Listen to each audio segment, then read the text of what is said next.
Good morning, beautiful people. My name is Chief Strumblood. I am St. Vincent and the Grenadines' favorite and most hated son. I am the diaspora chief with my people.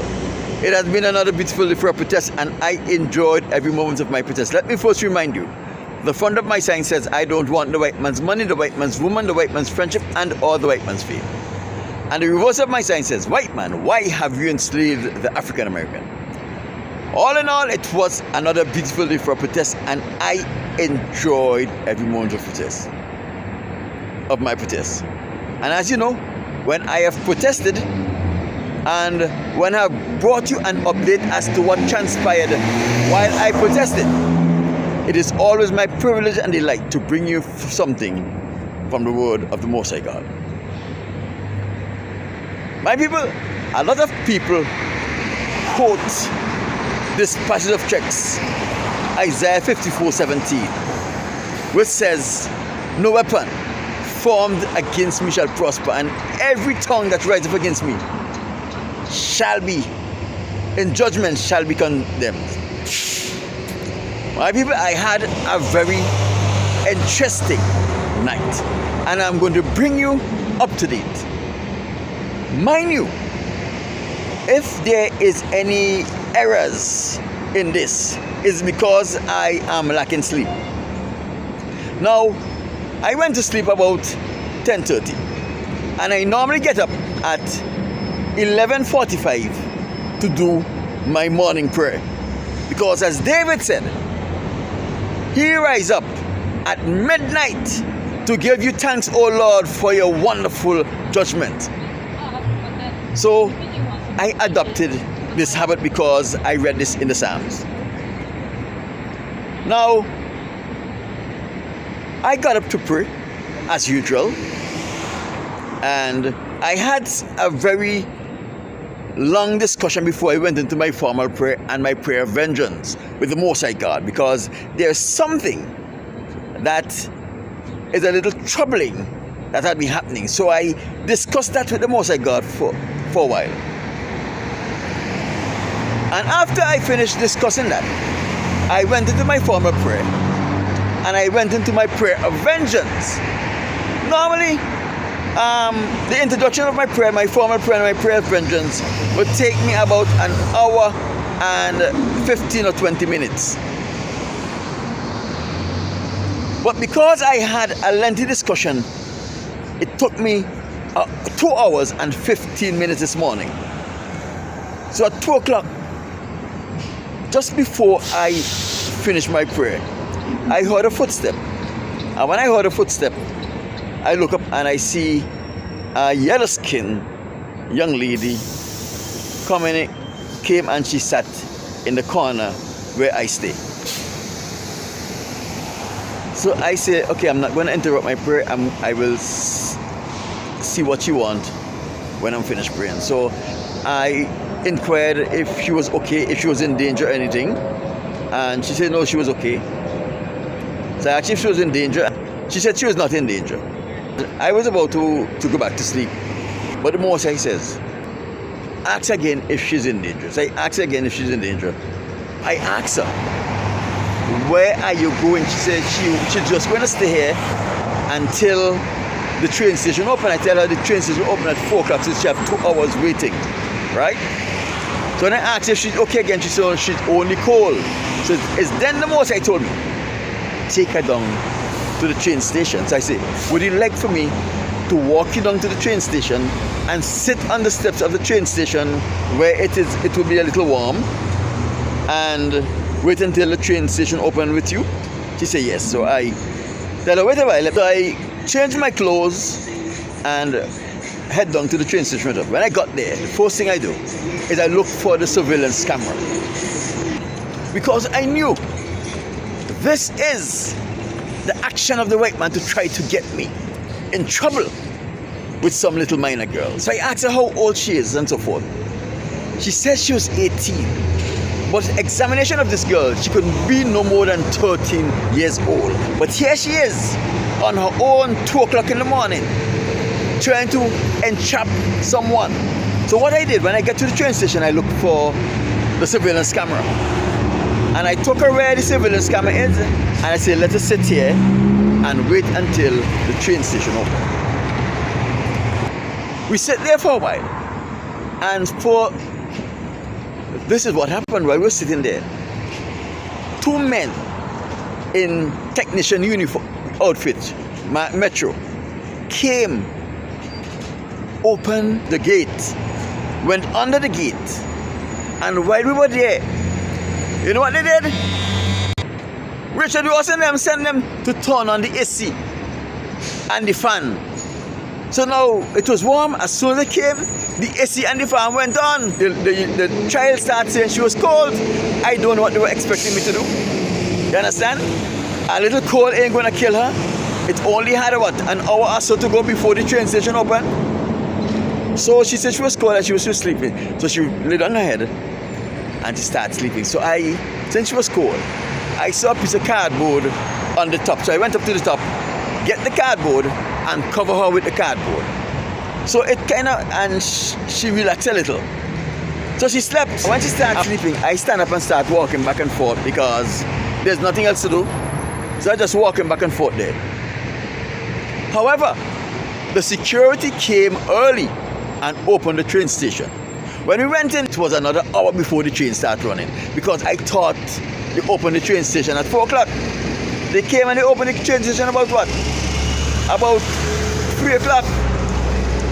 So here is where things start getting strange. I asked her where she's coming from. She says she's coming from one of her jobs, but her boss didn't show up. I said, what do you do? She models. This is kind of strange. You're going to work as a model at 2 o'clock in the morning, your boss doesn't show up and you're stranded on the streets? No. I asked her where she's living. She says she's living in San Bernardino. That is a county very far from here, where you have to take a special train to get there. So if she's living in San Bernardino, how the hell did she get to downtown Los Angeles area? So, I start thinking. Now things start qualifying that she was sent by Richard Ross and the white men to try to ensnare me. I asked her, I said, do you have an ID? She says yes. I said, let me see your ID. She says she don't have it on her, but she have a picture of it on her phone. Now, whoever hear about a person have an ID, don't walk with their identification, but take a picture of it and keep it on their phone. It is because Richard Ross knew that I was going to ask her for proof of her age. And if she have an ID, I may be able to see that the person on the ID that she showed me and the person in presence is not the same. Then she was trying to explain something to me, a little concept that she learned. But she does not have the vocabulary and the command of the English language to express herself in that manner. So I asked her if she read a lot. She said yes. I said, what was the last book you read? And she told me it was a literature book. So I said, are you reading this book for school? She said yes. I asked now, when was the last time you read a book that was not school related, just reading for fun? And she was there trying to figure out which, because she's not a reader. So I asked her about a library. Do you have a library near you? Then she said, yes, there's a library in Echo Park. And she was planning to go there. Here is a lady from another county, right, who don't know the downtown area, but can tell me that there's a library in Echo Park. I've gone to Echo Park. I didn't know there was a library there. So it means that she's not from San Bernardino. Now, when she told me she was waiting to go to the train station, I asked her, do you know where the train station is? She said yes. So when after I changed my clothes and got ready to go with her to the train station, she started walking in the complete opposite direction to where the train station is. So all of these things put together, I started do little documentation. So when the train starts running, when I asked her how is she going to get to San Bernardino, she says she has a school ID and all she has to do is show it to the people and they will allow her to ride. I never heard of this yet. I'm not saying it's not so, but I never heard of this yet. So here we see the little girl was still in school, and she was going to she's a high school student. While we were there for about an hour and a half, about 4 trains went south.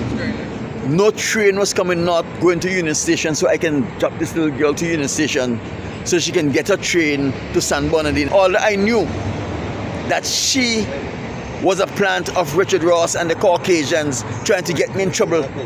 I felt bad leaving her to fend for herself. Even at that point, I got her to the train station, and in the train station, I felt bad because I have children.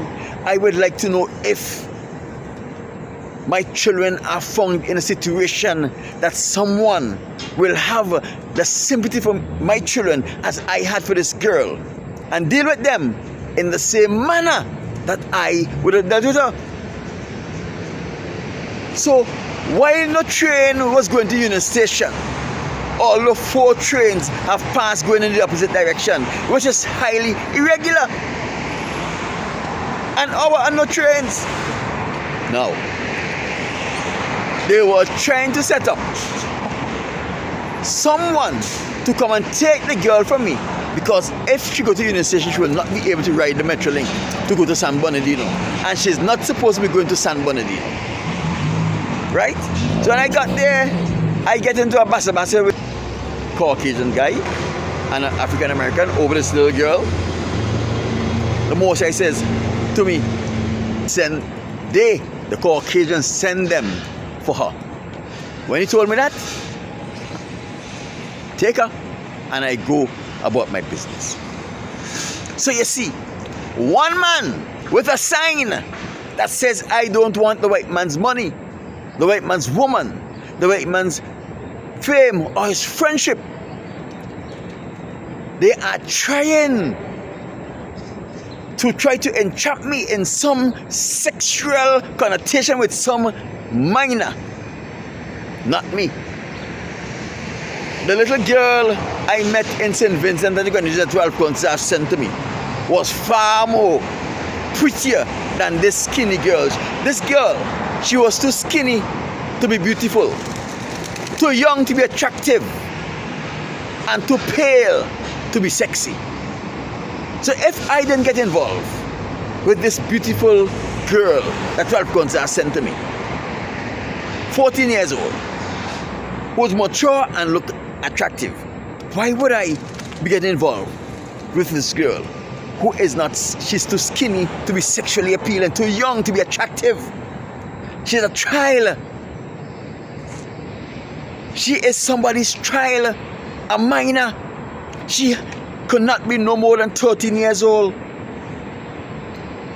And this is how they are endangering people's minor children. Put them in danger to try to entrap a righteous man, a man who's serving the Most High God in spirit and in truth. When the Most High God says, no weapon formed against you shall prosper, he knows what he's talking about. If I didn't have a set of principles that my mother and father taught me, which was reinforced by my brothers and sisters and my community, I would have been in trouble a long time ago. Since St. Vincent and the Grenadines, everything I do, when I do anything, no matter what it is, I always ask myself how Daddy will feel if he find out that I did this. Even my father have been dead for many years.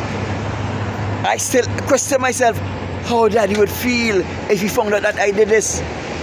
How he would perceive me, how he would look at me. My father loved me tremendously. I will never have done anything to jeopardize my father's love for me. And even though he's dead, I will not do anything that would have put me in a situation where my father would have looked at me differently and refused to love me the way he loved me. You got to be kidding.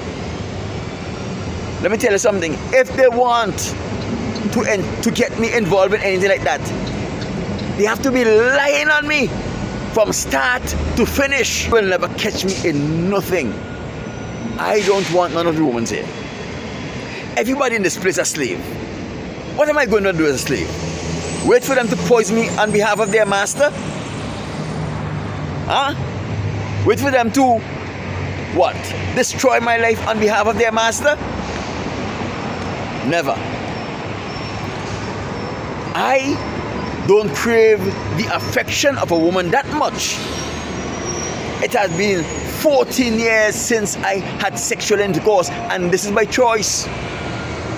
I don't crave the friendship of no one that much that I am going to jeopardize myself. I don't need a friendship. I don't need a woman. I don't need the money, and I don't need the fame. The Most High, I promise that He will take care of all of my needs according to His riches and glory. And that's what He's doing. My name is Chief Strongblood, St. Vincent and the Grenadines, favorite and most citizen. I'll talk to you soon.